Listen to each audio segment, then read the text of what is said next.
¿Cómo abandonaste Extremadura para luego afincarte aquí en Barcelona? Me traen, la gente dice me vine a Barcelona, no, yo con 11 añitos me traen. Nosotros teníamos un módulo familiar allí en el pueblo, compuesto por un hermano que en el año 60 fallece en un accidente.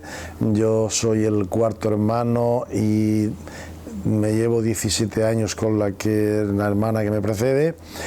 Fallece él y a partir de ahí, pues unos padres enfermos, sin posibilidades y sin recursos, vamos cayendo en una situación delicada y al final nos trae aquí una hermana mía a la que le estoy tremenda y enormemente agradecido porque ella fue la que se hizo cargo de mis padres y de mí. Y con 11 añitos me traen a Barcelona, nadie más. ¿Y lleva viviendo aquí cuánto tiempo? 50 años, desde el año 65. Desde el año 65.